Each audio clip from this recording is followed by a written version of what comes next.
ಕೇವಲ 10 ನಿಮಿಷದಲ್ಲಿ ಮನೆಯಲ್ಲಿ ಹೇಗೆ ಜೆಲ್ಲಿ ಮಾಡೋದು ಅಂತ ಈ ವಿಡಿಯೋಯಲ್ಲಿ ನೋಡೋಣ. ನಮಸ್ತೆ, ನಾನು ಅಕ್ಷತಾ. ಕೋಟೆನಾಡು ರೆಸಿಪೀಸ್ ಚಾನಲ್ಗೆ ಸ್ವಾಗತ. ಈ ರೆಸಿಪಿಯಲ್ಲಿ ನಾವಿವತ್ತು ಪೈನಾಪಲ್ ಫ್ಲೇವರ್ ಜೆಲ್ಲಿಯನ್ನು ಮಾಡ್ತಾ ಇದ್ದೇವೆ.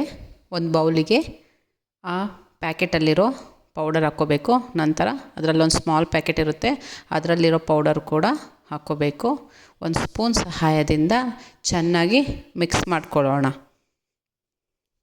ಚೆನ್ನಾಗಿ ಮಿಕ್ಸ್ ಆದ ನಂತರ ಒಂದು ಪಾತ್ರೆಯಲ್ಲಿ ಅರ್ಧ ಲೀಟರ್ ಬಿಸಿ ನೀರು ಮಾಡಿಕೊಂಡು ಆ ಪೌಡರ್ಗೆ ಹಾಕ್ಕೋಬೇಕು. ಒಂದು ಸ್ಪೂನ್ ಸಹಾಯದಿಂದ ಚೆನ್ನಾಗಿ ಮಿಕ್ಸ್ ಮಾಡ್ಕೊಳ್ಳೋಣ. ಪೌಡರ್ ಸ್ವಲ್ಪನೂ ಹಿರಿದ ಹಾಗೆ ಚೆನ್ನಾಗಿ ಮಿಕ್ಸ್ ಮಾಡಿ. ಅದು ಮಿಕ್ಸ್ ಆದ ನಂತರ ಸ್ವಲ್ಪ ಗಟ್ಟಿ ಆಗ್ತಾ ಬರುತ್ತೆ. ನಂತರ ಮನೆಯಲ್ಲಿ ಏನು ಇರುತ್ತೋ ಅದರಲ್ಲೇ ನಾವು ಜೆಲ್ಲಿ ಮಾಡ್ಕೊಳ್ಳೋಣ.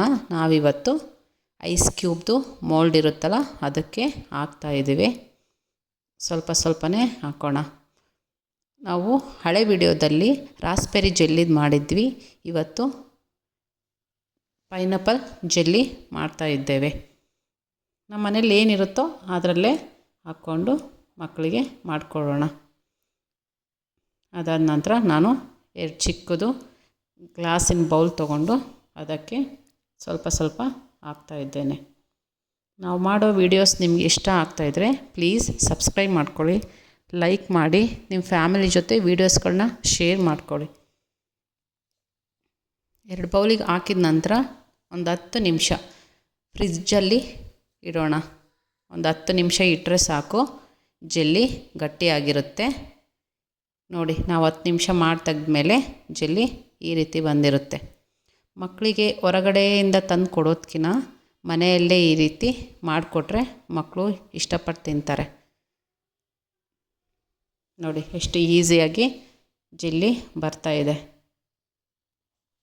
ಈ ರೀತಿ ಐಸ್ ಕ್ಯೂಬಲ್ಲಿ ಮಾಡ್ತೀವಲ್ಲ ಅದರಲ್ಲೂ ಹಾಕ್ಬೋದು, ಅಥವಾ ಕಪ್ಪಲ್ಲಿ ಅಥವಾ ಪ್ಲೇಟಲ್ಲಿ ಹಾಕ್ಬಿಟ್ಟು ಕಟ್ ಮಾಡ್ಕೋಬೋದು. ನೋಡಿ ಯಾವ ರೀತಿ ಬಂದಿದೆ. ಸೂಪರಾಗಿದೆ ಅಲ್ವಾ? ನೀವು ಮನೆಯಲ್ಲಿ ಮಾಡ್ಕೊಳ್ಳಿ.